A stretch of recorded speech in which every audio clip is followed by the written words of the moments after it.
जब आपने लोकसभा को 7 साल चलाया था, लोकसभा का कार्यकाल 5 साल है, वो कौन सा संविधान था जिसको लेकर के आपने 7 साल तक सत्ता की मौज ली और लोगों पर जुल्म करते रहे? और आप संविधान हमें सिखाते हो? आदरणीय सभापति जी,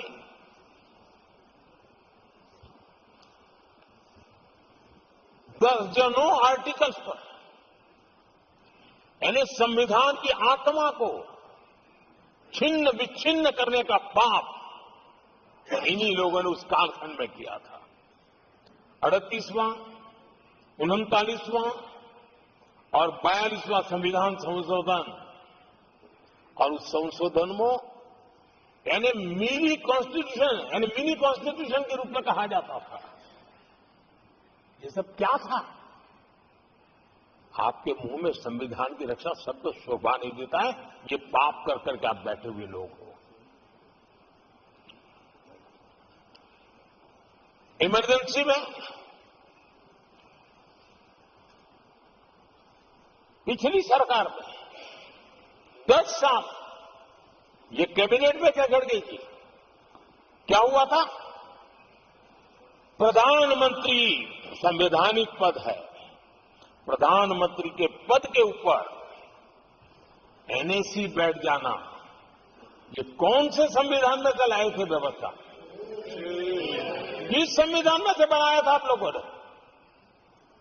आपने देश के प्रधानमंत्री पद की गरिमा को चकनाचूर कर दिया था और रिमोट पायलट बनकर के आप उसके माथे पर बैठ गए थे। कौन सा संविधान आपको अनुमति देता है?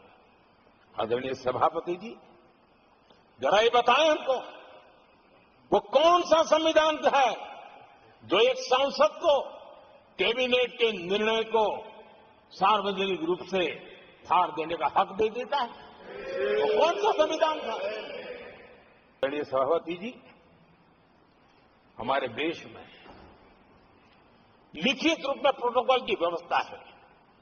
राष्ट्रपति, उपराष्ट्रपति, प्रधानमंत्री, स्पीकर सब कैसे कहां होते हैं? कोई मुझे बताएं, ये संविधान की मर्यादाओं को तार तार करके प्रोटोकॉल में एक परिवार को प्राथमिकता कैसे दी जाती थी? कौन सा संविधान था? संवैधानिक पदों पर बैठे हुए लोगों बाद में, एक परिवार के लोग पहले। कौन से संविधान की मर्यादा रखी थी आपने? और आज संविधान की बातें करते हैं, संविधान लहराते हैं, जय संविधान कहते हैं। अरे आप लोग तो India is Indira, Indira is India के नारे लगा करके जिए हो। आपको संविधान की कोई आदर भाव कभी व्यक्त कर नहीं पाए हो। आदरणीय सभापति जी, मैं बहुत गंभीरता से कह रहा हूं कि देश में कांग्रेस संविधान की सबसे बड़ी विरोधी है, उसके चहन में।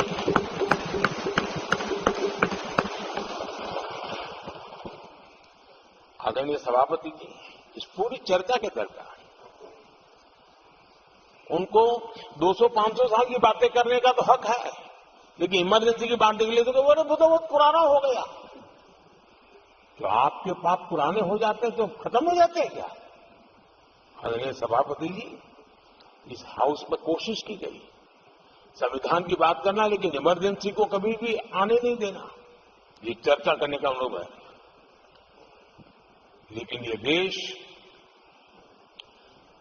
इनके साथ जो लोग बैठे हैं उसमें भी बहुत लोग हैं जो इमरजेंसी के भुक्तभोगी रहे हैं, लेकिन उनकी कुछ मजबूरियां होगी कि आज उनके साथ उन्होंने बैठना पसंद किया है। मतलब अवसरवादिता का ये दूसरा नाम है। संविधान के प्रति समर्पण का भाव होता तो ऐसा नहीं करते।